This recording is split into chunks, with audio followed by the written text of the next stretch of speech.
Welcome to Fox Valley in Focus. I'm your host, Barb Nadeau. Today we have three individuals here to tell stories about how they're making a difference in their community in very different ways. Art Killey is here to talk about serving veterans and families in the Plano area, and Engelhardt is here to talk about the homeless in our local communities. And our first guest, Rick Martin, is going to talk about Rita's ministry, returning inmates to American society. We'll get started right after this.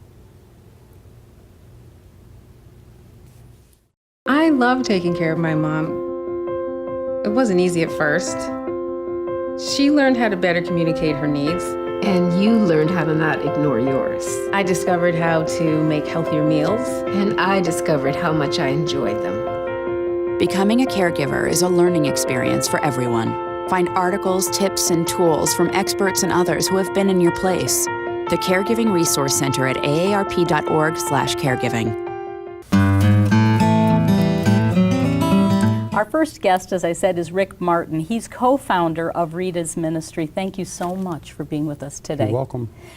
Rick, you have a unique organization, and I'm so glad you're here on our show today, and I want you to tell us a little bit about what Rita's Ministry stands for and what it does. Rita's Ministry is an acronym for Restoring Inmates to America's Society. We deal with people, men and women, coming home from prison to help them transition back into our communities. A lot of people don't understand what the needs are in that organization, so can you tell me a little bit about its history and how you do what you do? Well, we started Rita's Ministry in 1989. I was a volunteer up at the Illinois Youth Center in St. Charles, and I went home and my wife and I were talking, and we said that there is a need for people to get help once they come home from prison. So my wife and I sat down at our kitchen table and we started Rita's Ministry, and we deal with the whole person. A lot of these people coming home from prison don't have state IDs, so we purchase state IDs for them. We get them a link card. They come home with no clothing. We buy them clothing. So when they're released from prison, what do they actually walk out with? They walk out with just the clothes that they have on their back. Sometimes in the middle of winter, they'll come home with just a sweatshirt on. So they have whatever they're, is it just come out of a box? They just like hand them something to They'll wear? give them dress-out clothes. They won't have on the orange jumpsuits, but they'll have on a pair of blue jeans and a sweatshirt, maybe a hooded sweatshirt, and that's about it. I pick them up from the train station. And then how do they get reacclimated to society with nothing? Well, what we do is we'll get a phone call from the facility saying that a man is coming out or a woman is coming out, and we will do an over-the-phone interview with them. Some we don't take, most of them we do, and then I pick them up from the Aurora train station and I take them over to our housing facilities. Okay, so you find them a place to live. Yeah, we house them for 90 days, sometimes up to 120 days. So you were telling me that you give them a link card, so you're actually giving them a little bit, not just a ride to a new home, right, but you're giving them some other assistance as well. We'll get them a link card. We get them medication if they need it. Some of them come out with maybe a week or two prescription. We get their medication. I take them and we get them clothing. I take them and I get them a state ID, because a lot of the times they'll lose that stuff while they're locked up in the county jail, or they don't have access to their birth certificates, and we'll help them get those. We get them any type of counseling that they need, whether it be anger management, drug counseling, substance abuse. We put them through a job training program, help them write a resume and a cover letter, then I find them full-time jobs. I think it's interesting, as fast as the world is turning. There's so much. Just trying to pick up a phone, they may not even know how to use a phone. Right. We had a guy that did 35 years in prison. And when he came into our apartments, he had never used a telephone. He'd never even turned on a TV before with a remote control. So it's really a culture shock to them. Oh, sure, some of them is, yeah. So how is your ministry different than just, a parole system? Well, we deal very close with parole. The parole has keys to our apartments. The parole agent can go in and out of the apartment anytime that they want. All we're here to do is help them fulfill their parole board orders and help them not go back to prison. And for the average citizen listening to this program right now, how does your ministry help the rest of us? Well, if you think about the ministry versus our community, the recidivism rate for an inmate going back to prison over a 3-year period of time is about 60 to 65%. We work very close with the Aurora Parole Office, which takes care of 5 counties around our area. Our recidivism rate is 18%. You figure the average cost to house an inmate today is $36,000 to $38,000. Juveniles are even more. Look at the cost savings by these people not returning back to prison over a 3-year period of time. It's a very compelling story, and during this segment we want to show your website so that people will know how to reach you and how to find out more about what you're doing and how they can help. But I want to talk also about a very special initiative that you have for the holidays, and that's your Angel Tree program. Tell us about that. We started Angel Tree probably 15 to 18 years ago. It's a national program through Prison Fellowship. We get applications for people that are living in the Fox Valley area. This year we have 300 children to buy gifts for. Prison Fellowship goes into the prisons. They have the inmates fill out paperwork of their kids' names and their ages. They give those to us. We contact the caregiver. We find out if it's okay if they receive gifts from a mother or a father who is incarcerated. And then we take those gifts, we call the caregiver, we find out what the child wants, whether it be clothing or toys. We try to purchase those, and then we deliver them along with a personalized note from mom or dad saying that they wanted their children to have this at Christmas time. And then a week before Christmas, we deliver those gifts. That is an amazing thing, because these kids have not just lost access to a parent, but they've also broken a relationship. Right. So you're keeping those relationships. Right. There are times when we'll walk into somebody's house and we'll hand a 2 or 3-year-old kid a toy and a clothing item to open up. And for a lot of them, it's the first time that they've ever had a gift to open up, and it just brings tears to your eyes to see some of these little children. My mom or my dad had you bring this to me? Yeah, they did. That is an amazing thing. And it's amazing to me to realize that there's over 300 children locally who are having the impact of having that loss of a loved one in their day-to-day life because of a crime. Right, yeah. I mean, I'm sure that there's more than 300, but we've accepted 300 children to buy for this year. 1 year we did it for the Aurora area, and we did it for Rockford area. And that was a huge task. What about for the man or woman in prison that is writing that letter? Have you seen how that is working in their lives? Well, we've had some of the people who we bought presents for, they're home now. And they will come and they will visit with us, and they will tell us how rewarding it was for them to know that their child has received gifts from them via us through the Angel Tree program. So you're allowing and helping them to go home. Right, ultimately. Right. We want to bring the whole family back as a whole. You know, a lot of these men, they can't go back to their neighborhoods. They're not strong enough to go back to their neighborhoods that they lived in. They come to us and we help them, with their jobs and stuff like that, and then help them get back on their feet where they can transition back home with a loved one and become a family again, a productive family in society. It's really amazing to me to see this story, and I'm so glad that you're here to tell us. I wish that we had hours to talk about what Rita's ministry does for all of us here in our area. But again, I want to urge our viewers to check out your website. It's ritasministry.org. Right. And also to look into helping support Angel Tree. Thank you, Rick, for being You're here welcome. today. Thank you for having us. We're going to take a quick break. We'll be back with more right after this. Seeing you again. You a good girl. Just let me know what I can do to help. Well, to help me, she'd have to help every day. Every hour, every ouch, every time my wife calls for help. I mean, maybe she could help me make her lunch. But the crust, all the crust has to be cut off the corners. She could help me run to the doctor for the 5th time this week. Help me with the specialist and the second opinions and the painful paperwork about paperwork. Help me deal with how hard it is seeing my wife's name on so much paperwork. This is on me. I'm the only one who can do this, like this, for her. Besides, Take care. we will. Janet doesn't like her cooking anyway. Find support for your strength. Visit aarp.org/caregiving for care guides and community. Ann Engelhardt joins us now. Ann is the Executive Director of Kendall County PADS. Ann, thanks for being here, and tell us PADS stands for. Thank you for having me. PAD stands for Public Action to Deliver Shelter. And you have been running for several years now in Kendall County. This is our 9th winter of offering shelter to men, women, and children who are homeless or in need. It's an overnight program. We open our doors to them at 7 o'clock and they can stay till 7 in the morning. And this is just a wintertime program. You start in the middle of fall. Mid-October to mid-April, 26 straight weeks. We did open on October 21st and we've had guests every night.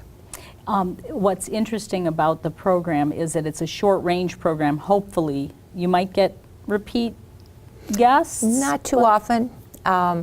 Maybe over all the years, we've maybe had 15 or 20 that have come back, not all at once, but we've had close to 450 guests in Kendall County over the last 8 winters.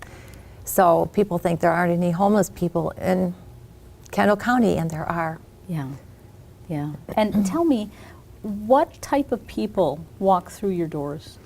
They're people just like you and me, except they don't have a home. And they usually have some other things that they're struggling with. They are obviously homeless. Some don't have vehicles, about half. If they've had any possessions, they might be in some storage unit, but probably not. They have broken some ties with friends and family, whom they may have stayed with for a short period of time. Sometimes they're struggling with addictions. Men and women, all ages, 18 up to 80s and older, all different age groups. Sometimes they're single moms, a pregnant woman, a veteran, someone with a physical disability that lost his or her job. Most of them aren't employed. If they are, they're very underemployed, part-time at maybe hourly wage. So they have a lot of things to work on. And it's interesting because they may be able to afford a car. They may even have a part-time job, but rent is a whole nother story. Right. In Kendall County, the cost of housing is enormous, and it would be very difficult for them to even manage an apartment, because it would take about 96 hours a week of labor at an hourly wage in order to afford an apartment, just a regular one-bedroom apartment in Kendall County. So it's difficult for them to even maintain housing. And we do our best to, give them a safe shelter, a welcoming, smile. People are there every night. Our program is run with volunteers. And tell me a little bit more about how that night goes, and how and so what they do throughout the night, and then the volunteer aspect. Well, our guests come the first night and they get registered. It's maybe a 20-minute process, and then they're in our system for the rest of the winter. And then after that, when they come in the evenings, they just basically sign in their name. And throughout the evening, they get an evening meal between 7 and 8 o'clock at night.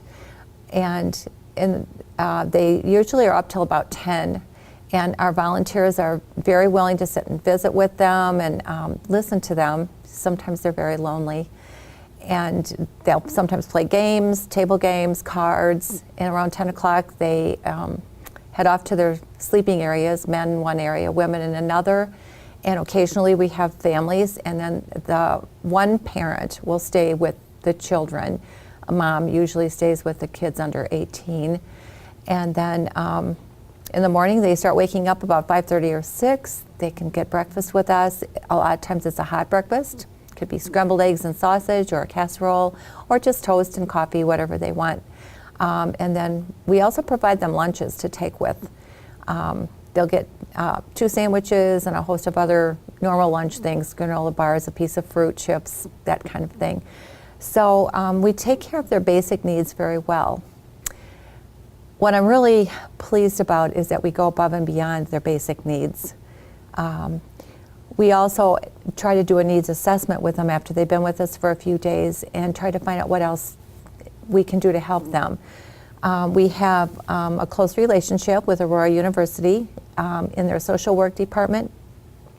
We have 2 interns that are working on their social work degrees, and they are there 4 nights a week, plus another counselor from the Kendall County Health Department. And they are so fantastic about finding out, if they're willing to get a job, what might be their skill levels, if they need a pair of glasses, or if they need a special kind of boots for work, or whatever they might need. We'll do our best to try to fill those needs. That's going to help them be successful. We hope so. If you help them with a pair of boots, they can actually do their job. They can actually work their way out of the situation they're in. Right.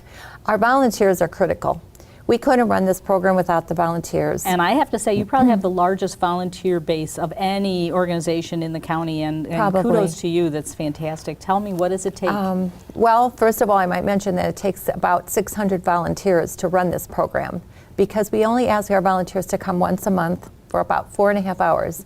So that means over the course of a winter, they're only coming 6 times. Right now, it would be 5 times. They sign up for a shift. Like shift 1 goes from 6:30 to 11. Shift 2 goes from 10:45 to 3. That middle of the night shift is very, very quiet. Our guests are sleeping. And then our 3rd shift starts at 3 a.m. and they come in a few minutes before and stay till about 7:15. And that shift is kind of a mixture. The first 3 hours the guests are sleeping, and then the last hour the guests are awake, and they're helping to make sure that they've picked up their mattresses and turned in their bedding. Help them with the breakfast, basically say goodbye to them, help them make sure they're signed out. The evening shift people have the most interaction with the guests, and we encourage that because they're there to greet them, help them get signed in. They help them check out their bedding, and they visit with them during the evening. In addition, we have food teams. Every night they get a hot home-cooked meal with approximately 4 or 5 people preparing parts of that meal. So it does take probably about 18 or 19 people each 12-hour shift to make sure it's all running smoothly. And they're the heart and soul of the program. They come because they care, they're compassionate people. And even those people in the middle of the night, they have to care in order to, get there at, a little before 11 o'clock and stay those nighttime hours. It's easy work, though. I never even think of it as being work. It's really about as easy as having a couple people spend the night at your house. It's sweet that the whole attitude is that they're your guests. They are, absolutely. And we are so pleased when we get those success stories when someone does get a job, or we can help them find the housing they need through all the help of our social workers and so on. In fact, we're working with a man right now who is getting moved into an apartment a week from today. And above and beyond what our volunteers normally do, many have gotten together and formed a moving team and have collected some furniture and things for him so that he can get settled in his apartment. I think when you really get to learn the story of what it takes to rebuild a life. For sure. It's amazing. We don't even realize some of these things. It's so good to have you here. Thank you. If we want to volunteer, want to learn more, tell us. The fastest and easiest way to become a volunteer is to go to our website, kendallcountypads.org, and you can read lots about the organization, but particularly the tab called Volunteer Information. And read those drop-down tabs, and you'll find a registration form. And there's even a chart in there that will show the last 50 or so spots that we are trying to fill. Thank you, Ann. Thank and we'll you. take a break. We have one more guest coming. Stay tuned. Caring for a family member can be challenging and lead to countless questions for them and for you. Find articles, tips, and tools from experts and others who have been in your place. The Caregiving Resource Center at aarp.org/caregiving. Their support changed my life. They were like family. My voice is now heard. A home for every animal. My future is bright because they cared. This is our home now. Thank you to the 1,200 nonprofits that serve Cass and Clay counties every day.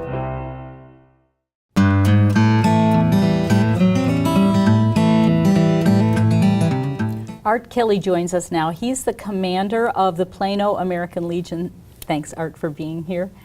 Thank you. I think that I have the greatest respect for the Legion. You know, I just love your post. I love where you're located. I love your facility.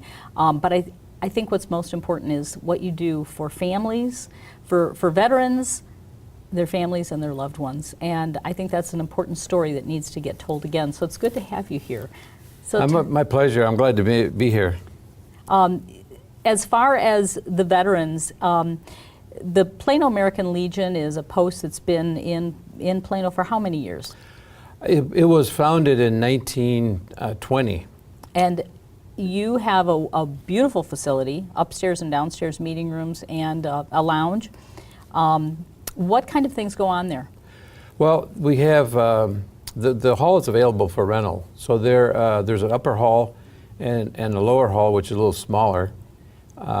They're rented for a variety of things: wedding receptions, birthday parties, and sometimes we've had events for active military people, a farewell. They're being deployed, so it's a variety of things. And what about for the servicemen and women themselves living in our area? Well, we have a variety of things for them. And some of them, the veterans and disability, we try to help them out. We have worked together with like Home Depot, provided a ramp for some of the older ones that they get to the point they're wheelchair bound to get in and out of their home, or put a sidewalk in for them, that type of thing. We also have, it just kind of developed over the years, we have some aids that people, that we just loan out. Walkers, and we have some wheelchairs, various things like that. We started out acquiring them for veterans, but it's kind of grown, and we just loan them to people in the community and let anyone use them. There's no fee or anything with it, and we don't really track it. So if somebody takes it and keeps it, that's fine. Mm-hmm. But usually if they're through with it, they no longer need it. They'll return it to us. Mm-hmm. It's very sweet. It's a very sweet program. You also have some other groups, not just your Legion members. You've got the Ladies Auxiliary and the Sons of the American Legion. Yes. Soon after the Legion was established, the Auxiliary was established, and then also the Sons of the Legion. We have a squadron at the Plano Post as well, and we all work in harmony together in the services to the community. Like the auxiliary, in May we will have a Poppy Day, which has been going on as long as I can remember. Mm-hmm. When I was a youngster in Plano, I remember it was World War I veterans that were out with poppies. I didn't understand all the significance of it at that time. As I do now, and the money that we hand out the poppies and take donations, the money that's gathered for that is used entirely for disabled veterans. Nothing is taken out for the administration or anything like that. You also have, I know the Sons of the American Legion always do a fantastic breakfast once a month, and tell me a little bit about that. Well, they have a breakfast available on the third Sunday of the month, running from the fall into May and Mother's Day, which will be the second Sunday of the month, and then they're off till again later in the fall. Okay, and so that's something to keep on the calendar because it's a delicious breakfast. But it kind of highlights to me some of the things that you do for the community that people don't realize. You know, the bringing the community together into your hall. I know at Christmas and Easter, the auxiliary usually has the Easter Bunny show up, Santa Claus show up, things like that for the community, and some of that joy that you bring to the regular citizens of Plano.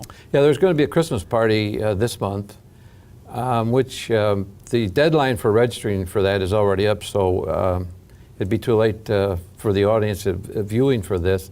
But we do that, and there's a gift for every child. That's one reason why we have to have a cutoff date in registration for it. Mm-hmm.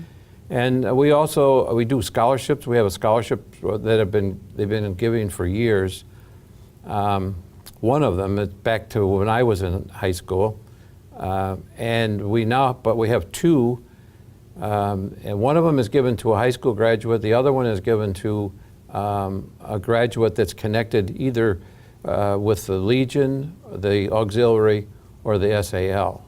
Now, do you try to do outreach and find those veterans that are not connected with you? We do. We're able to get input from the national organization, or actually the state.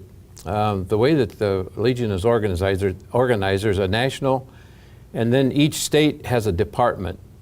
But we're able to get some people will join the Legion without a connection to a post. And so they do provide us information on those individuals.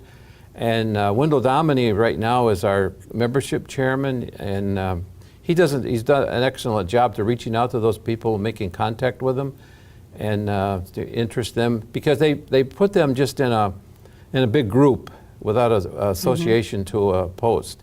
And he's been very effective and very diligent at following up on that type of thing. Well, as I said when we first started talking, I think that that connectivity to our community is so important, and just bringing people together. And that's really what I think is one of the best things about your Legion post in Plano. Plano being a small town, we don't really have a community center, so your hall really is a great gathering place for people. Yeah, well, that's part of our objective and purpose, and I'm glad to open it up for that. Sometimes we just make it available at a no-cost basis for some certain benefits. Sometimes if they're raising a fundraiser for some family that's had excessive medical expenses or things of that nature. And we're glad to do that. Yeah, it's good. It's so nice that that you're there. And before we started talking today, you'd mentioned to me that you're also part of an initiative to try to help find these POW MIAs that. Yeah, there are a lot of people. One of the things at the post, we have a POW MIA table that's set up. Mm-hmm. And people don't know, POW stands for Prisoners of War. MIA is missing in action. And those two categories, there are 82,000 from World War I on to today that are still, there have been no remains recovered. There's been no accountability as to what happened to them. And half of those went down or they were lost in the Pacific area. And another part of them were lost at sea, either a ship that was sunk or an airplane that went down over water. But there's a department in the Department of Defense that actively works on locating, identifying, and returning those remains to families in order to provide them with closure. It was in the news recently, it didn't get the headlines, but there were a number of remains released by North Korea. Mm-hmm. And they're now in the possession of our country. They took them to Hawaii, and forensic experts will work on identifying them and processing them from that point on. It's so nice to know that our Legion representatives here across our nation, and especially here in our local area, are doing so much for all of us and for our families and our loved ones. And thank you for sharing that information. I hate to say it, we are out of time, but for Fox Valley Television, I'm so happy to be here. I'm Barb Nadeau, and take care, and we will see you next time on Fox Valley in Focus.